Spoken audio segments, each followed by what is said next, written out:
Oremos. Señor Dios Todopoderoso, tú que eres nuestro Padre, eres nuestro Dios, tú que has tomado la iniciativa de buscarnos a nosotros, por favor, por medio de Jesucristo, tu Hijo amado, a quien amamos y respetamos, por ser tu Hijo, por ser nuestro Señor, por ser nuestro Salvador, nuestro rescate, nuestro Redentor, el Cordero de Dios, Cordero tuyo, que nos ha quitado el pecado y nos ha reconciliado contigo. Gracias por el Espíritu Santo que nos has dado. Te pedimos en consecuencia que nos instruyas, que nos hables, que nos enseñes. Tú nos has dicho, te haré entender y te enseñaré el camino por donde debes andar. Así que confiamos este momento en tus manos y nuestras propias vidas para que el Espíritu Santo nos guíe. Te damos gracias en Cristo Jesús. Amén. Siéntense.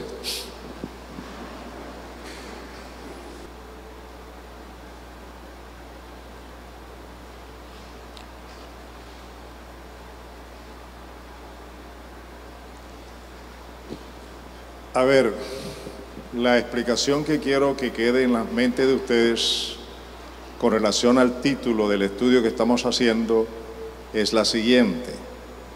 Ese título de Hijos de Dios no causa ningún problema, porque todos, desde que éramos niños, nos enseñaron que somos hijos de Dios, ¿verdad?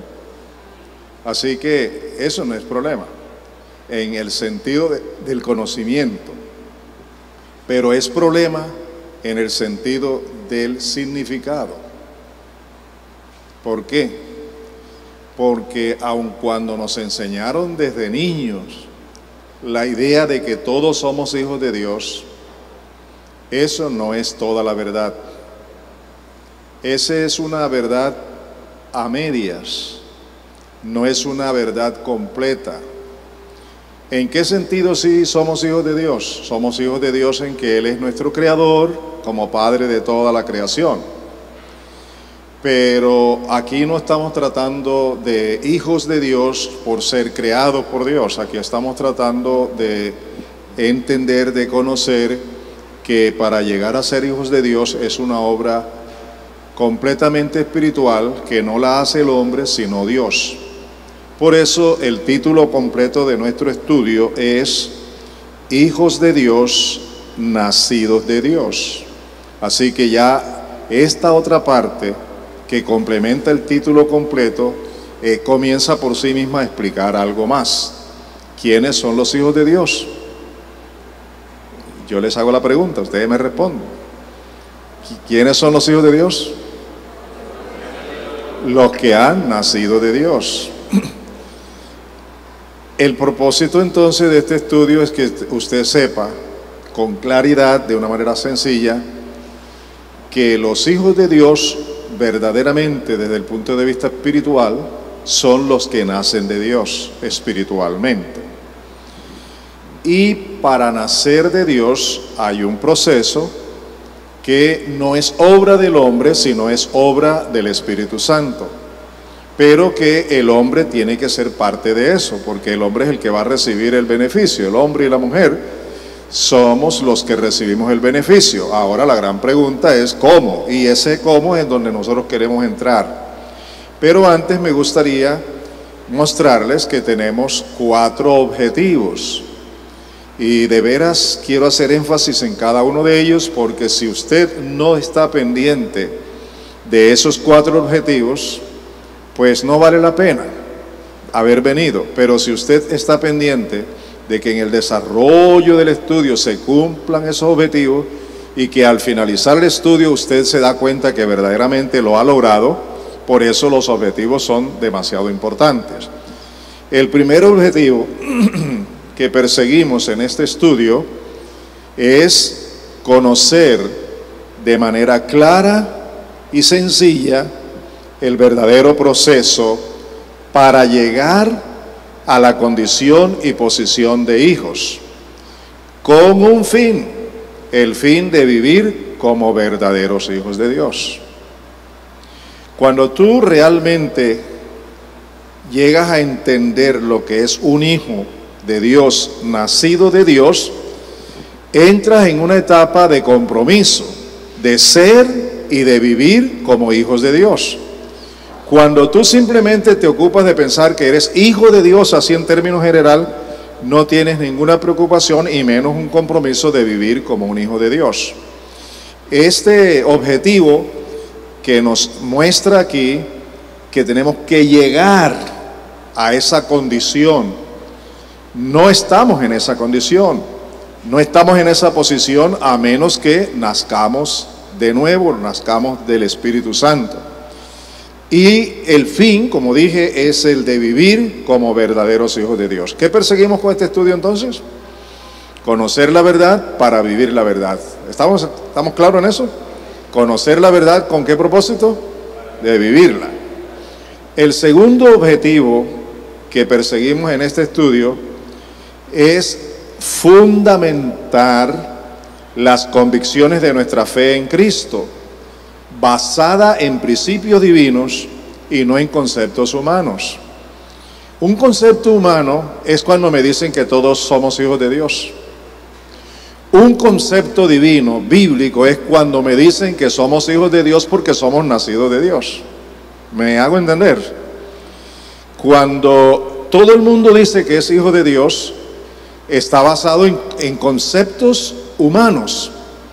Pero cuando llegamos al punto de que somos hijos de Dios, porque hemos nacido de Dios, ya ahí estamos basando, fundamentando nuestra fe en la verdad bíblica, en los conceptos divinos, en los conceptos de Dios, en el principio de la palabra de Dios.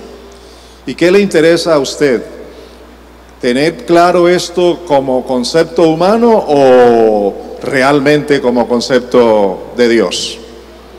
¿Qué es lo que nos interesa a todos? Tenerlo con base en el concepto de Dios. Así que por favor, tengan en cuenta eso, que ese es el segundo propósito, el segundo objetivo: fundamentar la convicción, la certeza, la seguridad de nuestra fe en Cristo, pero fundamentarla con principios divinos y no en conceptos humanos. El tercer objetivo tiene que ver con el liderazgo, que tanto pastores como líderes conozcan estas verdades y las pueden reproducir en sus iglesias. Cuando yo esté al frente o alguien que sea pastor esté haciendo este estudio, tendrá la opción de reproducir estas enseñanzas en su propia comunidad. Pero también ustedes son líderes, algunos de ustedes tienen gente que pastorear, de manera que ustedes tendrán un material apropiado para pastorearles de manera muy especial a los hermanos de la iglesia. Y el cuarto objetivo toca directamente con cada uno de ustedes. Este cuarto objetivo persigue el propósito de que cada creyente viva de acuerdo con estas verdades, que inicie en su casa o en otro lugar como su oficina, su lugar de trabajo, a veces algunos en la esquina, en el barrio, bueno, no importa el lugar, total es que necesitan un lugar, ¿verdad? Yo conocí un amigo muy especial que fue un siervo de Dios, ya está con el Señor, y él lo evangelizaron en una cantina.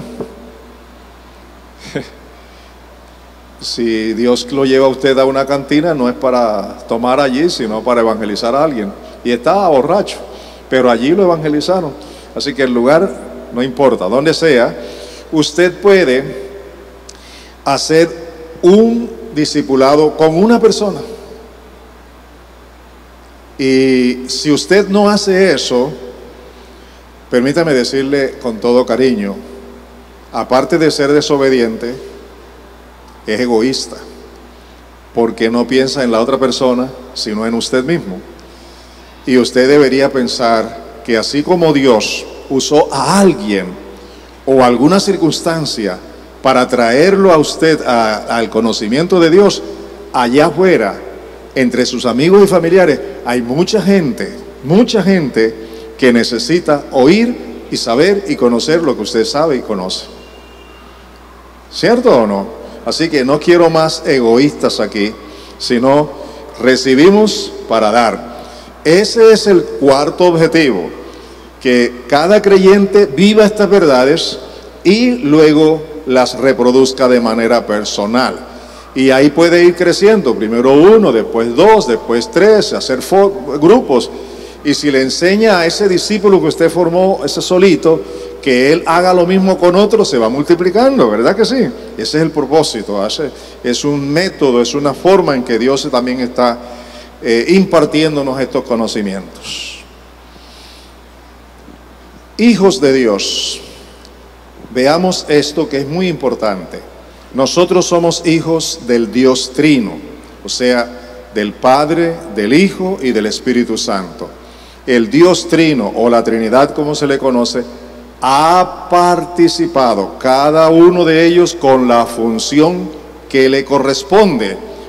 Imagínense ustedes que nos dicen a nosotros que todos somos hijos de Dios, cuando para llegar a ser hijos de Dios entendemos que está la acción del Dios Trino Todopoderoso, del Padre, del Hijo y del Espíritu Santo. Esto es lo que vamos a aprender aquí, cómo el Padre cumple con su función, cómo el Señor Jesucristo cumple con su función, cómo el Espíritu Santo cumple con su función, para que nosotros lleguemos a ser hijos de Dios. Y de paso, los que ya somos hijos de Dios, podemos agradecerle a Dios todo lo que Él hizo para que nosotros hoy seamos sus hijos. Y de la misma manera enseñarles a otras personas. Somos nacidos de Dios del Dios Trino por, la primera función que encontramos es la función del Padre. ¿Cuál es? El amor. El amor. Valga la pena decir que la vasta mayoría de los que estamos aquí somos producto del amor, ¿sí o no? Ese hombre y esa mujer que se amaron, mi papá me engendró, mi mamá me concibió y aquí estoy yo como producto del amor, ¿cierto?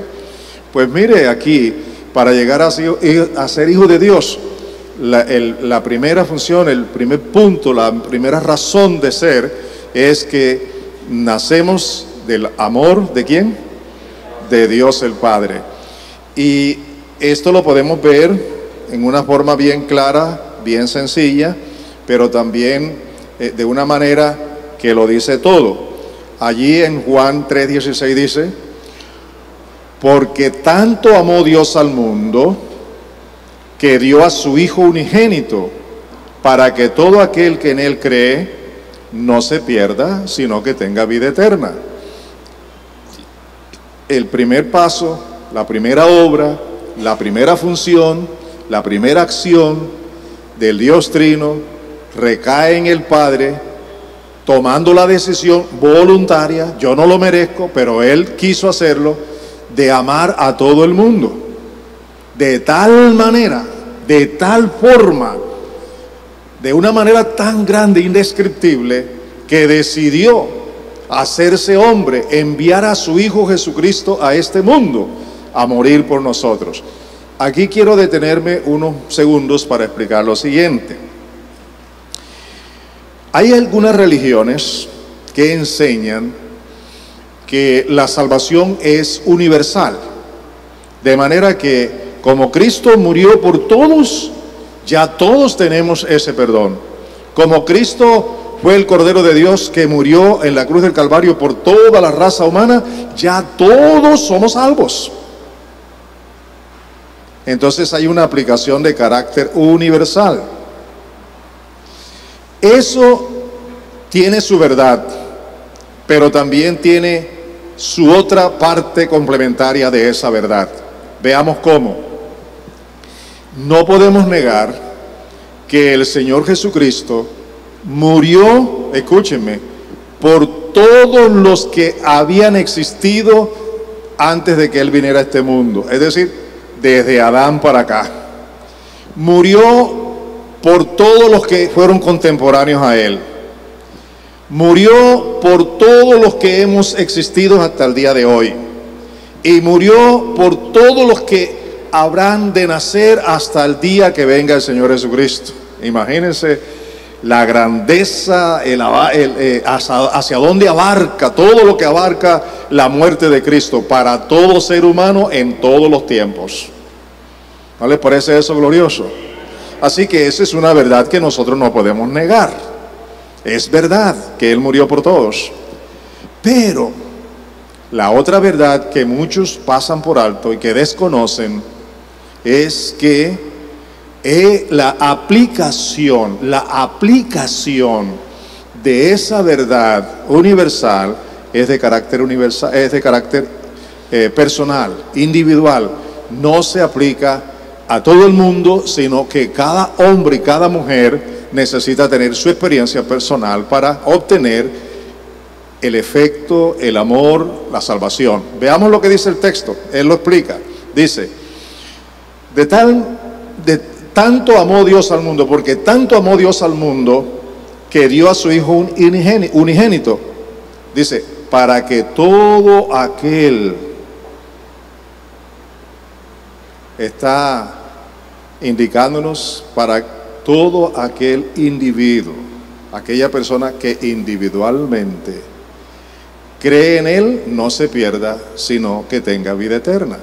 La aplicación de los efectos de la muerte, sacrificio, resurrección del Señor Jesús, todo lo que hizo por nosotros, sí es por toda la raza humana, universalmente, pero la aplicación es individual. Por ejemplo, mis hijos son salvos no porque son hijos míos. Mis hijos son salvos porque ellos individualmente conocieron a Jesucristo como Señor y Salvador. En la religión enseñan lo contrario. Ya todos los que nacen en mi hogar, como hacen parte de mi religión, todos son hijos de Dios. Entonces, todas estas cositas son detalles que ustedes deben saber como fundamento de su fe, no solo para darse el lujo de conocerla, sino para tener el privilegio de saberlo, que la salvación fue aplicada en su vida de carácter individual, de parte de Dios. Eso quiere decir que Dios fijó sus ojos en usted personalmente. ¿Le dan la gloria a Dios? Que Dios haya puesto sus ojos en usted de una manera personal, individual. No fue en el montón, fue en usted. Y hay de aquellos que dicen, uy, Dios a mí no me ama.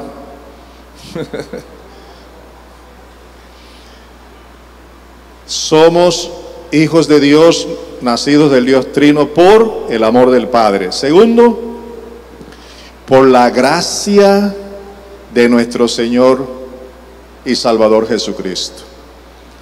Yo les voy a dar una cita que quiero que anoten para que la investiguen, para que se den cuenta el poder de esa gracia. No la tengo aquí ahora porque voy a usar esta otra. Es en Juan capítulo 1, versículos 14 hasta el versículo 18. Juan 1, 14 al 18. Investiguen eso porque allí se ve la manifestación de la gracia del Señor Jesucristo, cómo el Señor Jesucristo fue encarnado y cómo Él, el Señor Jesucristo, vino lleno de verdad y de gracia, y de su gracia hemos tomado nosotros gracia sobre gracia. Lean ese pasaje. Ahora vamos a meternos aquí en Efesios capítulo 2, versículos 8 y 9. Dice: porque por gracia ustedes han sido salvados mediante la fe. Esto no procede de ustedes, sino que es el regalo de Dios, y no por obras, para que nadie se jacte, para que nadie se gloríe. Analicemos un poco este texto. Es por la gracia de Dios en Cristo Jesús, cosa que yo no merezco, que tú tampoco mereces, ¿cierto? Pero por la gracia de Dios, por su gracia, hemos sido salvados. ¿Y qué hemos tenido que hacer nosotros? Tener fe en lo que Cristo hizo por nosotros. Pero les agrego más. Ese grado de fe, y se lo voy a demostrar más adelante en el desarrollo del estudio, ese grado de fe que tuvimos para creer en Cristo y recibirlo como Señor y Salvador, fue dado por Dios, no fue de nosotros. Es tan completa esa salvación, es tan completa esa gracia, que ni siquiera nosotros tuvimos la oportunidad de producir la fe para creer en Él. Fue un regalo de Dios, y el texto aquí lo dice, mire, porque por gracia ustedes han sido salvados, ¿mediante qué? La fe. ¿Y qué dice luego? Esto no procede de ustedes, ni la salvación, ni la fe. Nada de lo que Dios ha hecho por nosotros no ha procedido de nosotros. Todo ha procedido de Dios. Eso es algo increíble, gracia, algo grande de lo que es el amor de Dios para con nosotros. ¿Cuánto nos ama? Por eso dice, de tal manera, tanto amó Dios al mundo. Y ahora dice, sino que es el regalo de Dios, para que nadie, y dice, no por obras, para que nadie se dé el lujo de decir, por lo que hice, o por lo que soy, o por lo que merezco. Si yo no hubiera hecho esto, yo no fuera salvo. Si yo no lo mereciera, yo no fuera salvo. No por nada de eso. Todo eso por obra y gracia de Dios. Yo no sé si ustedes están sintiendo en su corazón lo que yo, una gratitud inmensa en mi corazón. ¿Sí? ¿Le dan gracias a Dios por eso? Por tener una salvación, regalo de Dios, y en todo Dios haciéndolo. Él siempre ha tomado la iniciativa, el hombre no la ha tomado nunca. Tenemos ya la participación del Padre y la participación del Hijo. Ahora veamos la participación del Espíritu Santo. Es una salvación completa, ¿cierto? Llegar a ser hijos de Dios no es cualquier cosa. Es la obra perfecta de Dios, el Padre, el Hijo y el Espíritu Santo. Aquí encontramos un versículo que también yo quiero explicarles con lujo de detalle, porque es muy importante que lo tomen en cuenta. Ahora, aquí habla de la comunión del Espíritu Santo. Este texto corresponde a la parte final de la segunda carta de Pablo a los Corintios. Segunda a los Corintios 13:14. Este texto es lo que se conoce como una bendición apostólica, con la que el apóstol termina la carta bendiciendo a los hermanos. Es la expresión del deseo que Pablo tiene. ¿En qué sentido? Él le dice a los hermanos que la gracia del Señor Jesucristo, el amor de Dios y la comunión del Espíritu Santo sean con todos ustedes. No es a todo el mundo, es a la iglesia que ya son hijos de Dios. ¿Me hago entender? Ahora, en tercer lugar, este texto sintetiza, hace un resumen tremendo de lo que es todo el plan de la salvación de Dios. Veíamos en esta misma explicación la participación del Padre, del Hijo y del Espíritu Santo. ¿Están incluidos aquí los tres o no? Ayúdenme. ¿Qué dice? ¿La gracia de quién? Del Señor Jesucristo. ¿El amor de quién? De Dios. Y la comunión del Padre, exacto. Y la comunión del Espíritu Santo.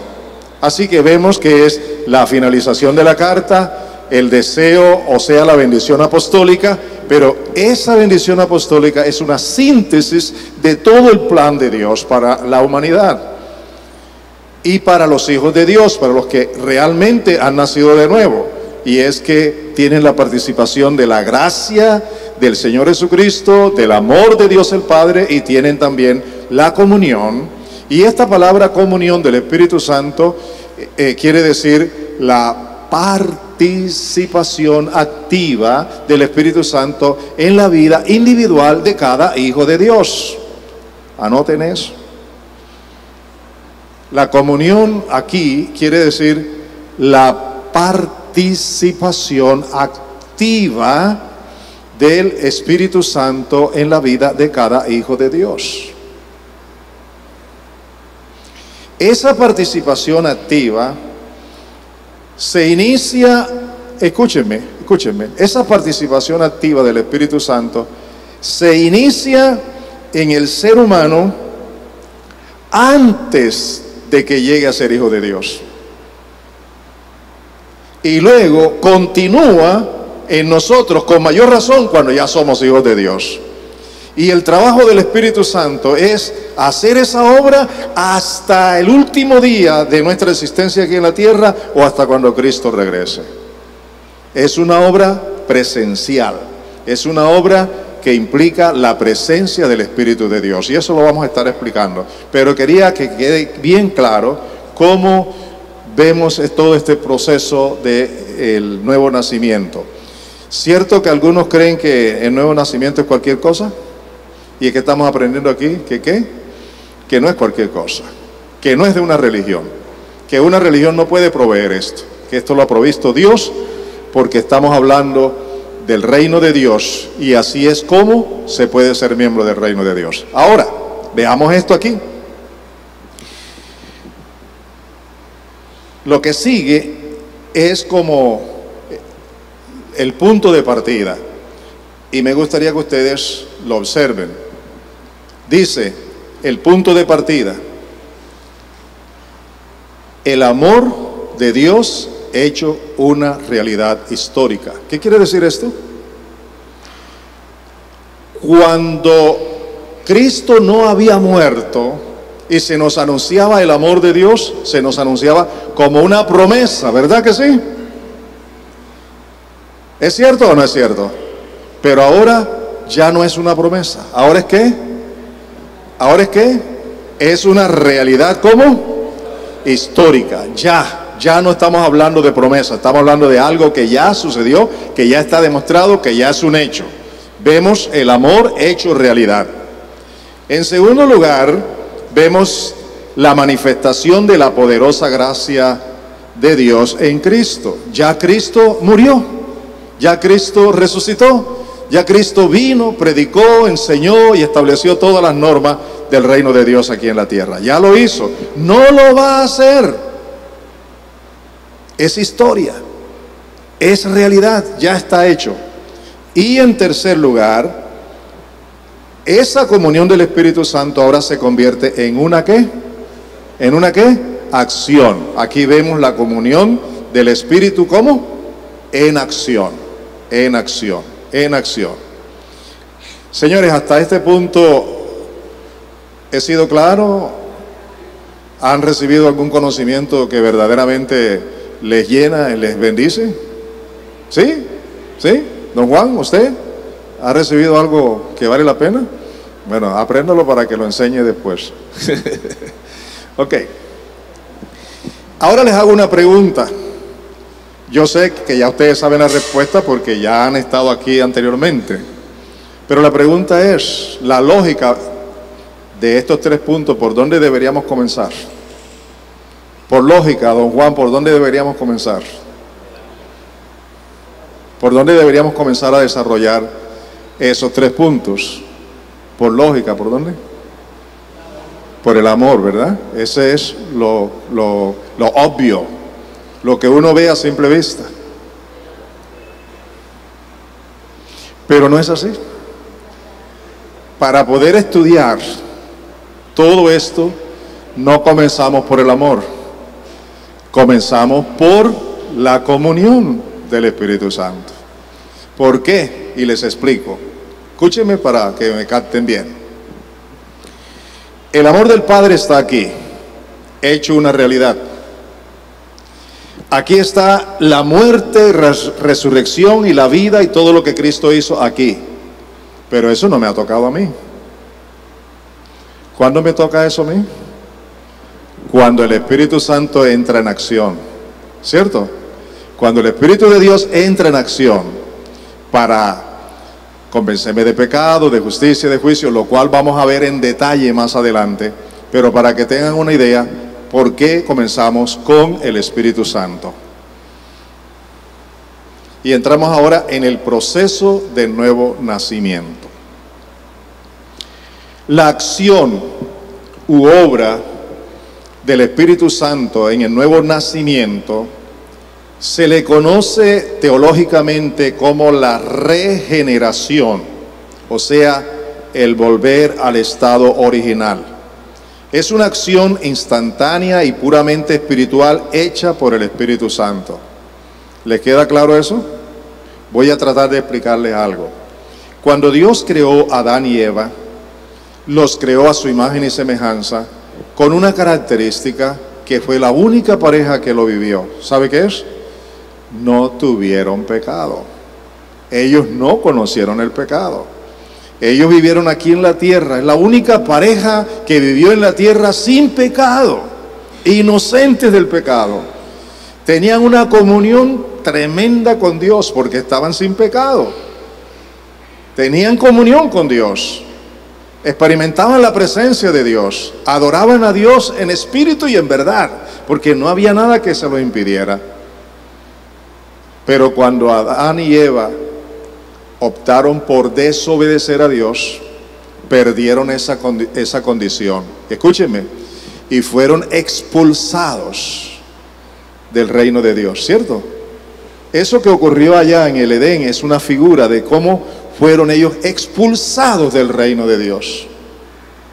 Y de esa pareja nacimos todos nosotros en esa condición de muerte espiritual, separados, expulsados de la gloria de Dios. Esa es la condición, escúcheme bien, esa es la condición con la cual tú y yo nacimos.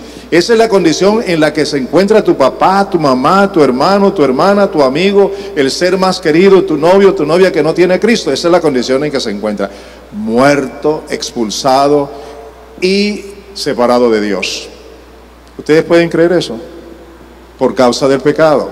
Y eso lo vemos más adelante, porque estamos apenas en la vía de la introducción. Pero cuando el hombre nace de nuevo, cuando la mujer nace de nuevo, ahora comienza a experimentar una nueva creación. Ya no somos nada más creados en Adán. Ahora en la nueva creación somos creados en Cristo Jesús. Y la meta es llegar a ser como Cristo, porque tenemos la imagen de Él. ¿Me hago entender? ¿Me hago entender? O sea, que es ese proceso de la regeneración que nos lleva al estado original en Cristo Jesús. Una nueva creación. Espero que eso les ayude. La regeneración, según el Nuevo Testamento, es la restauración de dos asuntos que tienen que ver con todas las cosas y con los creyentes. Vamos a ver, en primer lugar, primero, la restauración de todas las cosas que van a ser restauradas. Hay muchas citas bíblicas que lo van a demostrar, pero yo he optado por estas dos. La primera se encuentra para que ustedes la estudien en su casa. Ojalá lo hagan, porque si no lo hacen es como si no estuvieran investigando. Mateo 19, 28 al 30. Mateo 19, 28 al 30. Y primera a los Corintios, capítulo 15, versículos 24 hasta el 28. Y todo esto es obra de Dios a través del Señor Jesucristo, como van a ser restauradas todas las cosas, no solamente los seres humanos, sino todas las cosas. ¿Listo? En segundo lugar, la regeneración es la obra del Espíritu Santo en el ser humano. Claro que para poderla hacer, primero tuvo que mostrarse la gracia de Dios. Por eso decimos gracias a la redención provista por el Padre a través del Señor Jesucristo. Esta regeneración es realmente el nuevo nacimiento de un ser humano. Por eso es que digo que la regeneración tiene que ver con los creyentes, con los que ahora somos hijos de Dios. Y si no hubiera muerto el Señor Jesús, si no nos hubiera redimido, si no hubiera provisto esa salvación, el Espíritu Santo no tenía base para hacerlo. Pero como Cristo murió por nosotros, entonces vino el Espíritu Santo a aplicar lo que Cristo ya hizo por nosotros. ¿Me estoy haciendo entender? Y en eso consiste la regeneración. Y yo les doy otra cita bíblica para que ustedes lo confirmen. Y es Juan 3, 1 al 21. Anótenlo, estudienlo. Yo sé que algunos lo conocen, pero ahora lo van a estudiar teniendo en cuenta lo que estamos aprendiendo.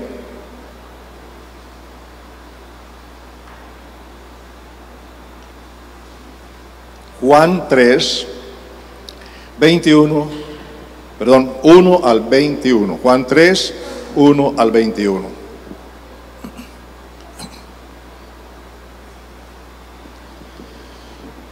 Miren, de ese pasaje voy a tomar algunos versículos para que se den cuenta cómo fue todo este proceso. Vamos a tomar los siguientes versículos. Los versículos 3 al 5, lo vamos a hacer en la Reina Valera del 60. Vino un destacadísimo hombre religioso, un fariseo. Nos cuenta ese pasaje que se llamaba Nicodemo. Vino de noche, y algunos piensan que vino de noche no porque estuviera muy cansado o ocupado, sino porque le daba pena venir a Jesús de día. Porque no solamente pena, sino miedo, porque los que decidían seguir a Jesús, pues los perseguían. Y él vino de noche y le dice a Jesús el saludo que le da: Maestro, nadie puede hacer las cosas que tú haces si no está Dios con él. Jesús no le pierde tiempo a eso para decir gracias por tu elogio ni cosa parecida. Jesús va al grano. Sabe que está hablando con uno que conoce las Escrituras, uno que es religioso, y le dice: de cierto te digo, Nicodemo, que el que no naciere de nuevo no puede ver el reino de Dios. Ahora observen la reacción de Nicodemo. Nicodemo le dijo: ¿cómo puede un hombre siendo viejo nacer de nuevo? ¿Cómo puede un hombre nacer de nuevo siendo viejo? ¿Puede acaso entrar por segunda vez en el vientre de su madre y nacer? Óigame, señores, esa pregunta muy lógica de un estudioso de las Escrituras es como una pregunta de un niño, ¿verdad? Que demuestra que ignora lo que Jesús está enseñándole. No sabe con exactitud lo que Jesús le está diciendo, pero Jesús le está diciendo: Nicodemo, si tú no naces de nuevo, no puedes ver el reino de Dios. ¿No les parece serio eso? Porque no era cualquier persona. Jesús le respondió: de cierto te digo, que el que no naciere de agua y del Espíritu no puede entrar en el reino de Dios. Señores, ¿de dónde salió Adán y Eva? ¿De dónde fue expulsado? Del reino de Dios. ¿Ahora qué hay que hacer? Volver al reino de Dios. Ese es el propósito de Dios, que vuelva la humanidad. ¿A quién? ¿A dónde? Al reino de Dios. ¿Y qué es lo que declara Jesús aquí? ¿Qué es lo que declara Jesús? Que para poder volver, para poder entrar en el reino de Dios, hay que nacer de agua y del Espíritu. ¿Usted cree que cuando a uno le enseñaron que todos somos hijos de Dios, nos enseñaron la verdad?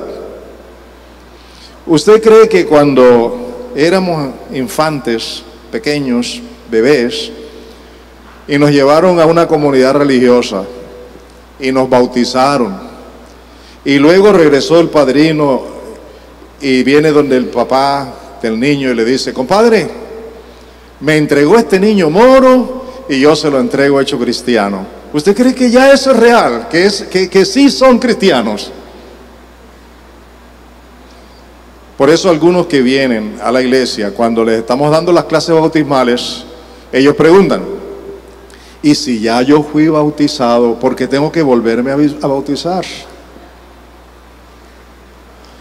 Porque el bautismo no nos convierte en hijos de Dios. Para poder entrar en el reino de Dios tenemos que ser hijos de Dios, y para poder ser hijos de Dios tenemos que nacer de nuevo. ¿Les queda claro? Ahora yo les pregunto, ¿eso lo sabe la gente? Contésteme, ¿eso lo sabe la gente? ¿Lo sabe la gente? No, pero ¿lo sabes tú? Sí. ¿Y qué tenemos que hacer? Enseñarle con amor las verdades de Dios. Por favor, para eso estamos aquí. Y hay más detalles, pero yo no los voy a tener ahora, sino en su momento, porque todo esto lo vamos a explicar. La gran pregunta es, ¿por qué tiene que ser así? ¿Por qué no de otra manera? ¿Por qué tiene que ser así? Y esa pregunta la responde el Señor Jesús en el mismo pasaje que ustedes van a estudiar. Dice aquí, lo que es nacido de la carne, ¿qué cosa es? El que nace de los hombres, ¿qué cosa es? Hombres, nada más, seres humanos. Y lo que es nacido del Espíritu, ¿qué es? Espíritu. ¿Qué quiere decir ahora? El que nace de papá y mamá no pasa de ser un simple ser humano. Pero el que nace del Espíritu, ¿qué cosa es? Pasa a ser un ser espiritual, hijo de Dios. ¿Ve? Esa es la razón, porque así es como se entra al reino de los cielos, naciendo de nuevo. Y eso es lo que nos enseña la palabra de Dios. La raza humana engendra ¿qué? Vida según la naturaleza caída. En cambio, cuando el Espíritu de Dios engendra una vida, es una vida con la naturaleza de Dios, naturaleza divina. Por eso somos llamados ¿qué? Hijos de Dios. ¿Cuándo somos hijos de Dios? Cuando nacemos de Dios, cuando en realidad hemos nacido de Dios. Ahora, ustedes ya saben que por tener a Cristo en sus vidas ya son hijos de Dios, pero no sabían quizás el proceso, todo cómo se dio. Y esto hay que saberlo para primero agradecerle a Dios, y segundo para estar firmes y seguros de cómo fue el proceso y cómo es que lo somos, y tercero para compartirlo con otros, que esa es la meta que Dios tiene al dejarnos en este mundo. Ahora vamos a Juan capítulo 1, los versículos 11 al 13. Juan 1, 11 al 13. Y quiero dejarles esto porque esto que les voy a compartir aquí es demasiado importante. Este texto nos registra un acontecimiento histórico que consiste en lo siguiente. Dice, a lo suyo vino y los suyos no lo recibieron. ¿Qué es lo que está diciendo? Que el Señor Jesucristo, cuando vino a este mundo, vino a su pueblo, vino a los suyos, a los seres humanos, los que Él creó, ¿cierto? Pero ¿qué hicieron los suyos? No lo recibieron. Gracias a Dios que hubo algunos que sí lo recibieron. Ahora observen. Mas a todos los que lo recibieron, a los que creen en su nombre, les dio potestad de ser hechos hijos de Dios. ¿A quiénes les dio esa potestad de ser hechos hijos de Dios? A los que creyeron en su obra y a los que lo recibieron personalmente. A ellos les dio la potestad ¿de qué? De ser hechos hijos de Dios. Y si hay un punto en la historia en el que la persona es hecha hija de Dios, en ese punto, quiere decir que antes de ese punto no era hijo de Dios. ¿Estamos claros?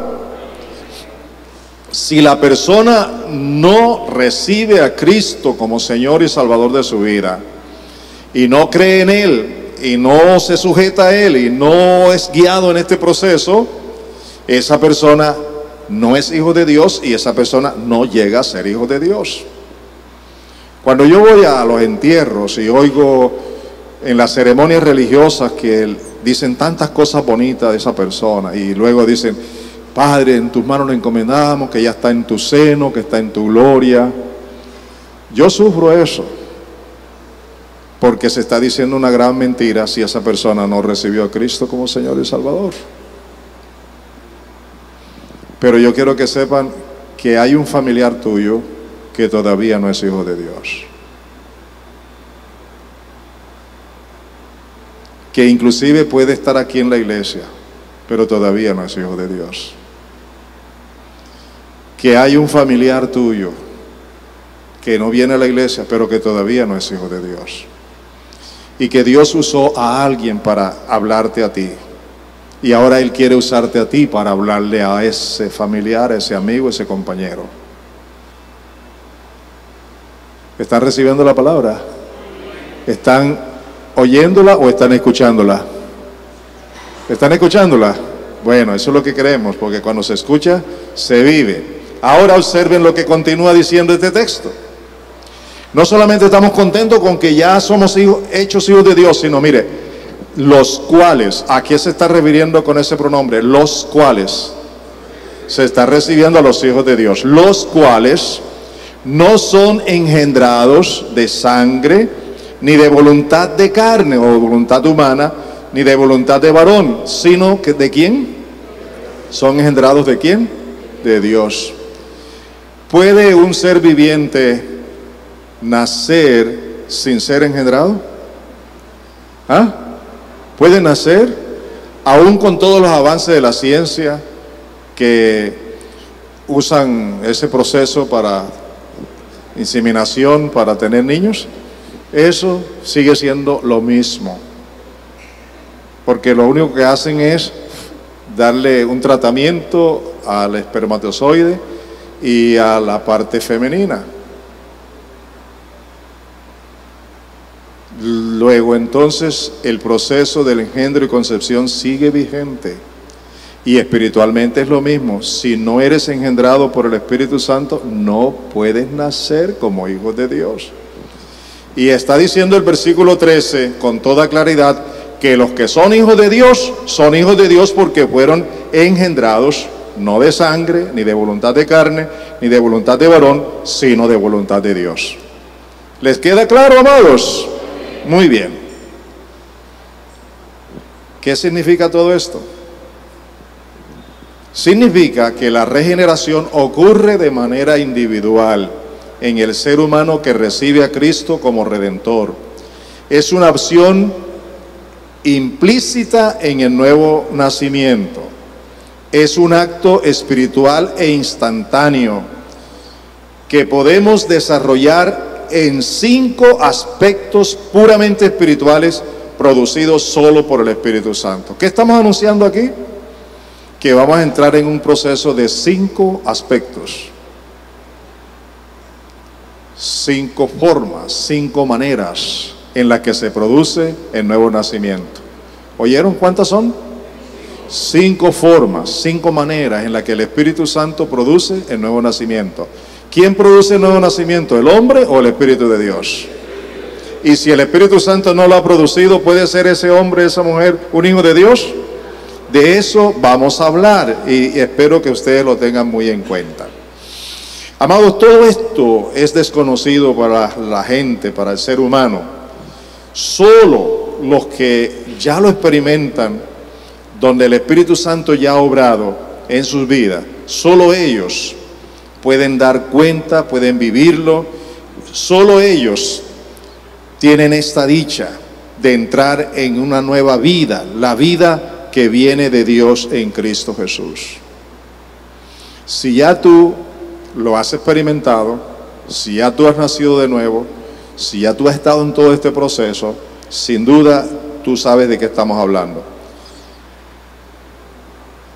Veamos cómo lo expresa el apóstol Pedro, y vamos terminando ya por esta ocasión, esta primera clase, pero quiero que lo observen rapidito aquí. El apóstol Pedro dice lo siguiente: habiendo purificado vuestras almas por la obediencia a la palabra mediante el Espíritu para el amor fraternal no fingido, amaos unos a otros entrañablemente, de corazón puro. Oiga cómo, Siendo que, ¿qué quiere decir la palabra renacido? Habiendo nacido de nuevo. Habiendo nacido de nuevo. Por la palabra y por el Espíritu. ¿Está claro eso allí o no? Dice, no de simiente corruptible, sino de incorruptible. ¿Por medio de qué? De la palabra de Dios que vive y permanece para siempre.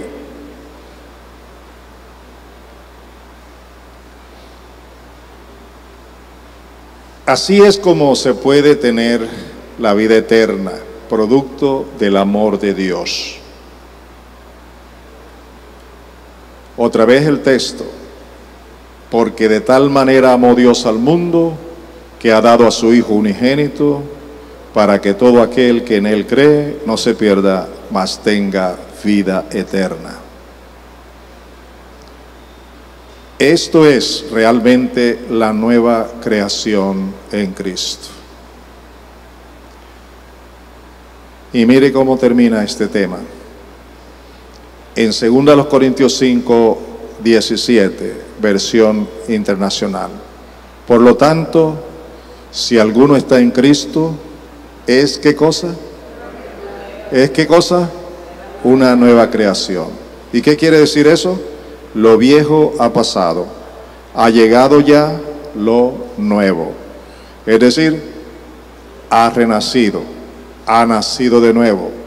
Nació primero de papá y mamá, nació primero de Adán con la imagen de Adán, pero ahora nacemos a una nueva vida, con una nueva creación y nacemos en Cristo Jesús. Es para los que están en Cristo Jesús. ¿Les queda claro todo eso hasta ahora? ¿Seguro que sí?